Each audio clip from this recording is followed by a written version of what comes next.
Start.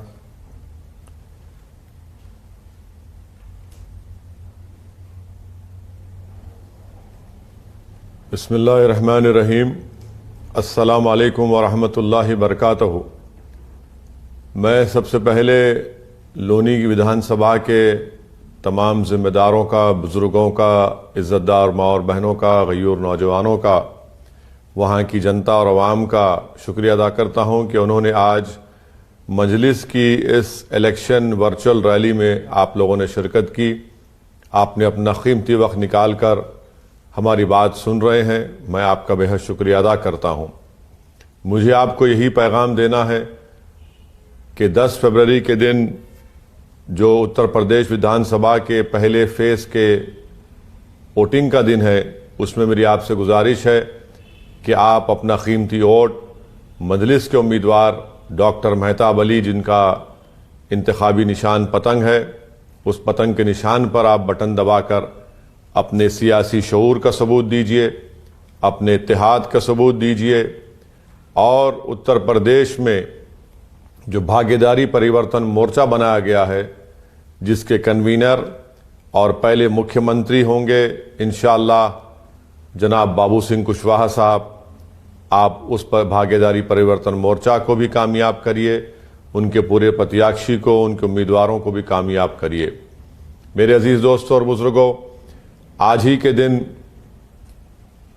Mahatma Gandhi का कत्ल किया गया था। आज ही के दिन महात्मा गांधी के सीने में गोलियां दाग दी गई थी और मारने वालों ने, जिनमें गोडसे, आप्टे और उनके साथी शामिल थे, इन तमाम ने मिलकर एक मंसूबा बनाया, साजिश बनाई, जो बाद में जस्टिस कपूर कमीशन की इंक्वायरी रिपोर्ट में साबित हुआ कि सावरकर भी महात्मा गांधी के कत्ल के साजिश में मुलविस थे। ये जस्टिस कपूर सुप्रीम कोर्ट के साबिका चीफ जस्टिस थे और उनकी इंक्वायरी कमीशन में ये बात साबित हुई। बहरहाल मारने वालों ने महात्मा गांधी के सीने में गोलियां इसलिए मारी थीं क्योंकि उन्होंने कोर्ट के सामने खड़े होकर यह कहा था कि महात्मा गांधी मुसलमानों की बात करता है, महात्मा गांधी मुसलमानों की तरफदारी करता है। और महात्मा गांधी के कत्ल से पहले महात्मा गांधी दिल्ली की हज़रत खुतबुद्दीन बख्तियार काकी रहमतुल्लाह अलैह की दरगाह को गए थे, क्योंकि दंगाइयों ने उस दरगाह को नुकसान पहुंचाया था। मेरे अजीज दोस्तों और बुजुर्गों, महात्मा गांधी के कातिलों को तो फांसी दे दी गई, मगर महात्मा गांधी के कातिलों की जहनियत रखने वाले लोग आज भी हमारे भारत, हमारे वतन अजीज में जिंदा हैं। आज हम देखकर बड़ा अफसोस होता है कि जिन जालिमों ने, बल्कि आज़ाद हिंदुस्तान का अगर सबसे बड़ा कोई आतंकवादी है, दहशतगर्द है, तो वो नाथूराम गोडसे, आप्टे और वो तमाम गोडसे के भाई हैं जिनको कोर्ट ने सजाएं दी और जो एक मंसूबा बनाए थे। ये तमाम के तमाम आज़ाद हिंदुस्तान के पहले टेररिस्ट हैं, आतंकवादी हैं, दहशतगर्द हैं। आज अगर वतन अजीज में गांधी की समाधि पर जाकर तो फूल तो चढ़ा देते हैं, मगर याद रखो, दिल में, जबान पर गांधी है तो दिल में गोडसे से मोहब्बत है। गांधी से मोहब्बत है तो याद रखो, गोडसे और इन कातिलों को, इन दहशतगर्दों की दिल में आपकी मोहब्बत नहीं होनी चाहिए। मेरे अजीज दोस्तों और बुजुर्गों, गांधी को मारने वाले फांसी के फंदे पर तो उनको लटका दिया गया, मगर उनकी उस ऐसी सोच, वो गंदी सोच आज हमारे वतन अजीज में पैदा हो चुकी है। हम देखते हैं कि खुलेआम गांधी के कातिलों को फूल माला चढ़ाई जाती हैं, उनके नाम के साथ नारे लगाए जाते हैं, बल्कि हद तो यह हो गई कि बीजेपी की एक मौजूदा रुकने पार्लियामान सांसद ने भी गोडसे की तारीफ की। मेरे अजीज दोस्तों और बुजुर्गों, आज हम देखते हैं क्या ये हमारा वतन, जिसको हमारे बुजुर्गों ने अपने खून पसीनों से आज़ाद किया, सन 57 की जंग आज़ादी का, जिहाद का फतवा हमारे जय्यद उलमा इकराम ने दिया था और जिहाद के फतवे की स्याही सूखने से पहले उन्होंने अपनी जान के नजरानों को पेश किया। आज हम देखते हैं कि धर्म संसद होते हैं, चाहे वो हरिद्वार का हो, रायपुर का हो या फिर हालिया दिनों में प्रयागराज में हो, किस तरह की जबान वहां पर इस्तेमाल की जाती है, किस तरह वहां पर लोग बैठकर इंसानियत को नुकसान पहुंचाने की बातें करते हैं, किस तरह वो भारत के संविधान की जो बाबा साहेब अम्बेडकर ने बनाया उसकी धज्जियां उड़ाना चाहते हैं, किस तरह वो हमारे मुजाहिदीन आज़ादी की कुर्बानियों को रायगा जाने देना चाहते हैं, उस पर पानी फेर देना चाहते हैं, उनकी कुर्बानियों को भुलाना चाहते हैं। मेरे अजीज दोस्तों और बुजुर्गों, मैं उन तमाम अवाम से अपील कर रहा हूं जो इस सरजमीन से मोहब्बत करते हैं, जो भारत को अपना वतन अजीज मानते हैं। मैं आपसे अपील कर रहा हूं कि यकीनन सियासी इख्तिलाफात हमारे हो सकते हैं और रहना भी चाहिए। हो सकता है कि आप किसी और पार्टी की मोहब्बत में उनको वोट दें, मगर याद रखो मेरे अजीज दोस्तों और बुजुर्गों, जो बातें आज की जा रही हैं अक़लियतों के बारे में, जो बातें आज की जा रही हैं भारत के इस खूबसूरत मुल्क को जिसका कोई मजहब नहीं है, भारत पूरे विश्व में, पूरी दुनिया में एक ही वतन है जो तमाम मज़ाहिब को मानता भी है और उनको भी मानता है जो किसी मजहब को नहीं मानते। अगर इस मुल्क को एक विचारधारा में, एक आइडियोलॉजी में जो भारत के संविधान के खिलाफ है, जो गांधी की कुर्बानियों के खिलाफ है, जो नेहरू, पंडित, बोस, मौलाना आज़ाद, जौहर बरादरान, अल्लामा फजल हक खैराबादी, मौलाना हुसैन अहमद मदनी और जो रेशमी रुमाल की तहरीक जिन बुजुर्गों ने शुरू की थी, उन तमाम के खिलाफ है जो आज लोग नफरत पैदा कर रहे हैं। ये हम मुजाहिदीन आज़ादी की उन तमाम कुर्बानियों को ख़त्म करना चाहते हैं। मैं आपसे अपील कर रहा हूँ, भारत हम तमाम से बड़ा है, ये मुल्क हम तमाम की ख्वाहिशों से बड़ा है।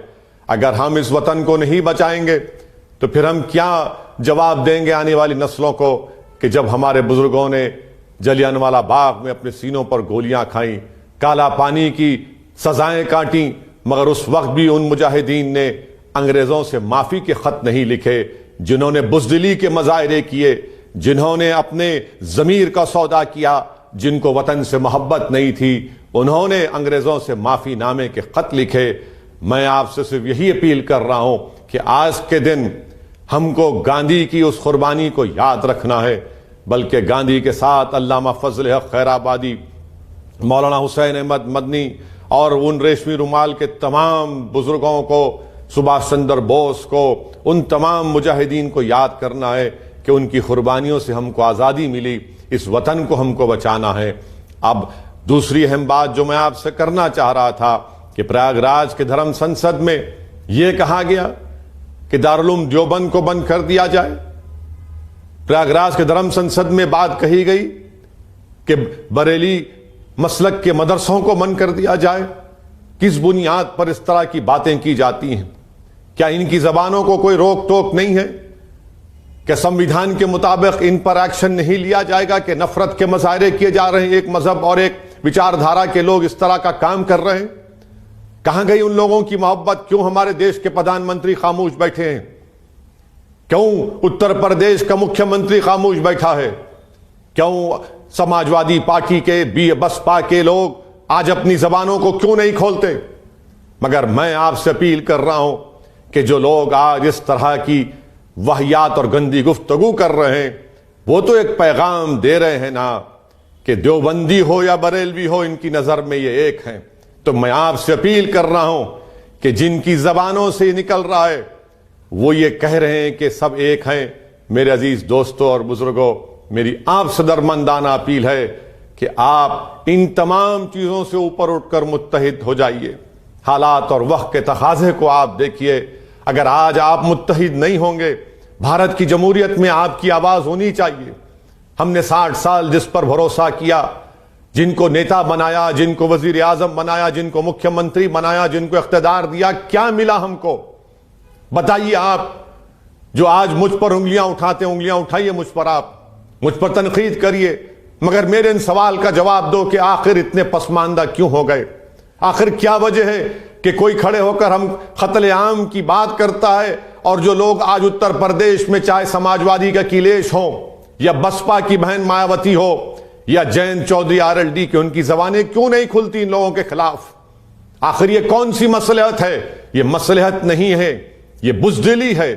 ये बुज़दिली भी नहीं है, बल्कि ये इन तमाम बातों पर खामोशी, उनकी नीम रजामंदी की बात करते हैं।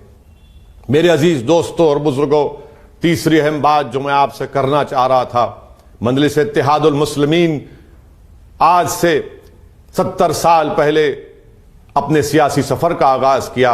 हमारे बुजुर्गों ने बड़ी मेहनतें की, बड़ी कुर्बानियां दी, जेल की सोहबतें बर्दाश्त की, इल्जामात को बर्दाश्त किया, खाक और खून के दरियाओं से गुजरना पड़ा।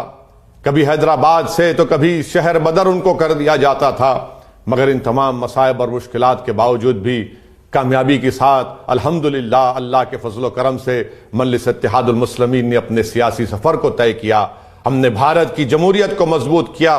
संविधान ने जो हमको हुकूक दिए, उन हुकूक को हासिल करने के लिए मजलिस सियासत में हिस्सा लेती है, और हमारा मानना यह है कि हमको सियासत में हिस्सा लेना पड़ेगा। जब हम सियासत में हिस्सा लेंगे तो वोट भी हासिल करना पड़ेगा। वोट से हम अपनी ताकत के मुजाहरे करेंगे और सामने वाले को बताना पड़ेगा कि हाँ, ये मेरी ताकत है, जो जमहूरियत हमको इस बात की इजाजत देती है। हमको अपने उम्मीदवारों को कामयाब करना है। उत्तर प्रदेश की सियासत आज आप देखिए, क्या कह रहे हैं योगी आदित्यनाथ। जब हिंदुस्तान टाइम्स के एक सीनियर सहाफी ने उनसे पूछा कि आपका ताल्लुक फुला क्षत्रिय बरादरी से है, तो उत्तर प्रदेश के मुख्यमंत्री ने कहा कि हां, मुझे उस पर फख्र है। दिल्ली का चीफ मिनिस्टर कहता है, अपने आप को बनिया कहता है। असदुद्दीन ओवैसी तो यह कह रहा है कि मैं मजलूमों से इंसाफ चाहता हूं, मैं उनसे इंसाफ चाहता हूं जिनको दबाया गया, कुचला गया, जिनको मारा गया, जिनके नौजवानों का मुकद्दर जेलों में डालकर उनकी जवानी को बर्बाद कर दिया गया। मैं हिस्सेदारी की बात कर रहा हूं, मैं भागीदारी की बात कर रहा हूं, मैं इंसाफ की बात कर रहा हूं, मैं जस्टिस की बात कर रहा हूं, डिग्निटी की बात कर रहा हूं। बताओ ये कौन सा आसमान टूट पड़ा कि आज आप हम पर, जब हम ये जायज मुतालिबात पेश करते हैं तो योगी आदित्यनाथ ये कहता है कि हां, क्षत्रिय होना कोई बुरी बात नहीं है। दिल्ली का मुख्यमंत्री कहता है कि बनिया होना कोई बुरी बात नहीं है। तो फिर बताओ, जमहूरियत में अल्पसंख्यक समाज को इंसाफ क्यों नहीं मिलेगा? अगर वो सच है तो मैं भी सच हूं। मैं किसी मजहब की बरतरी की बात नहीं कर रहा हूं, मैं हक की बात कर रहा हूं, मैं बराबरी की बात कर रहा हूं। अगर उनको सम्मान मिल सकता है तो मुझे भी सम्मान मिलना चाहिए। कब तक मेरे मुकद्दर में दरी बिछाना शामिल होगा? कब तक मेरे मुकद्दर में अगयारों की चौखट पर जाकर टिकट की भीख मांगना पड़ेगा? मेरे अजीज दोस्तों और बुजुर्गों, मजलिस के बुजुर्गों ने कुर्बानियां दी, तो आज असदुद्दीन ओवैसी आपके दरमियान में खड़ा है। मेरे वालिद मरूम जिंदा नहीं है, मेरे मरूम कायदीन जिंदा नहीं है, मगर उनकी कुर्बानियों की बिना पर आज मजलिस एक मुकाम रखती है। हमारे बुजुर्ग जिंदा नहीं है। मैं उत्तर प्रदेश में आपके दरमियान में आता हूं, कभी कभी सोचता हूं कि काश वो तमाम बुजुर्ग जिंदा रहते जो कस्मपुरसी और गरीबी के आलम में मजलिस के झंडे को लेकर उस वक्त के आंध्र प्रदेश के कोने कोने में जाते। आज हमारे बुजुर्ग जिंदा नहीं है इस बात को देखने के लिए कि बिहार में मजलिस के 5-5 एमएलए जीत कर आए और साजिशें की जा रही हैं। पेट में दर्द होता है। महाराष्ट्र में औरंगाबाद में 22 साल के शिवसेना के एमपी को मजलिस ने हराया, औरंगाबाद की आवाम ने हराया। महाराष्ट्र में मजलिस के 2 एमएलए हैं। मेरे अजीज दोस्तों और बुजुर्गों, आपकी आवाज को मजबूत करना है, आपकी आवाज को मजबूत करना है। बताइए, उत्तर प्रदेश की जनता मैं आपसे कह रहा हूं, लोनी की आवाम मैं आपसे कह रहा हूं, जो गांधी से मोहब्बत करते हैं, जो भारत के संविधान से मोहब्बत करते हैं, बताओ ये कौन सी बात कल अखिलेश यादव के एक अलाइंस पार्टनर ने कर दी? कहा कि समाजवादी पार्टी ने अपने ही पार्टी के 45% मुस्लिम नेताओं का टिकट काट दिया है। बताओ फिर, जब मेरी बात क्या बात सच साबित नहीं हुई? मेरी बात कि आपको मजबूर कर दिया जा रहा है, आपको गुलाम बनाया जा रहा है, आपको मोहताज बनाया जा रहा है इन लोगों के, आपको भीख मांगने पर मजबूर कर दिया जा रहा है। अरे प्रयागराज में, धर्म संसद हरिद्वार, रायपुर का हुआ तो अखिलेश, जयंत, बहन मायावती कोई मुंह नहीं खोलते, कोई मुंह नहीं खोलता। आज उन्हीं के साथ वाला कह रहा है कि 45% सपा के मुस्लिम नेताओं का टिकट काट दिया गया। अरे ये मजबूरी, ये मोहताजी छोड़िए, आप नेता बनिए, आप नेता बनिए, कायद बनिए। मैं आपके पीछे खड़े रहने को तैयार हूं, मैं आपको अपने कंधे पर बिठाने के लिए तैयार हूं। अगर आप समझते कि असदुद्दीन ओवैसी की मौत अगर आपको फायदा पहुंचा से, मैं तैयार हूं उसके लिए, मगर अपना हिस्सा तो हासिल करो। कब तक तुम दरी बिछाओगे? कब तक तुम अगयारों की महफिलों में बैठकर उनके सामने जी हुजूरी और गुलामी करोगे? अरे बराबरी की लड़ाई है, वो बराबर हैं, हम भी बराबर हैं, मगर आपको अपनी ताकत का अंदाजा नहीं है, आपको अपनी ताकत का अंदाजा नहीं है। मैं आपको एक अपील कर रहा हूं कि मजलिस को एक बार मौका दीजिए। उत्तर प्रदेश में यह हुकूक की लड़ाई है, यह संविधान के बचाने की लड़ाई है, यह गुलामी की जंजीरों को तोड़ने की लड़ाई है, यह बेबसी से आजाद होकर उम्मीद पैदा करने की लड़ाई है। मेरी आपसे अपील है कि आइए मजलिस के इत्तेहादुल मुस्लिमीन का साथ दीजिए। जो मुखालिफीन कहते हैं कि मजलिस किसी मजहब के खिलाफ है, बताओ मेरा एक बयान बताओ, मैं अगर मैं किसी मजहब के खिलाफ के बात कही है तो मैं किसी मजहब के खिलाफ ना था, ना मेरी पार्टी है, ना कभी रहेगी इंशाअल्लाह ताला। मैं तो चाहता हूं कि भारत का संविधान मजबूत हो, देश मजबूत हो, इतना मजबूत हो कि चीन की आंखों में आंखें डालकर उनको डेप्सांग, डेमचाक और हॉट स्प्रिंग से उखाड़ कर फेंक दिया जाए, जो आज हमारी फौज को पेट्रोलिंग करने नहीं देती। मैं तो हर शोबे हयात में भारत की तरक्की को देखने का ख्वाब देखता हूं। मेरे अजीज दोस्तों और बुजुर्गों, लोनी की आवाम का मैं शुक्रिया अदा करता हूं कि आज मुझे आकर इलेक्शन कमीशन की इजाजत पर पदयात्रा करने का मौका मिला। मैं बहुत से जगह पर नहीं जा सका, आपसे माफी चाहता हूं, मगर जब मैं अलवी नगर को गया, क्या काम हुआ वहां पर? आओ वजीर आला योगी आदित्यनाथ, आओ नरेंद्र मोदी मेरे साथ चलकर लोनी के उस अलवी नगर को देखो जहां पर इंसान बसते हैं। वो इंसानों की बसने की जगह है, जहां पर नाली नहीं है, जहां पर रोड नहीं है, जहां पर कचरों के अंबार लगे हैं, जहां पर कुरैश बरादरी के लोगों को अपनी गोश्त की दुकान चलाने की इजाजत नहीं है, उनका लाइसेंस रिन्यू नहीं किया जाता, जहां पर सैफरी बादरी के लोगों को अपने बड़े का काम करने नहीं दिया जाता।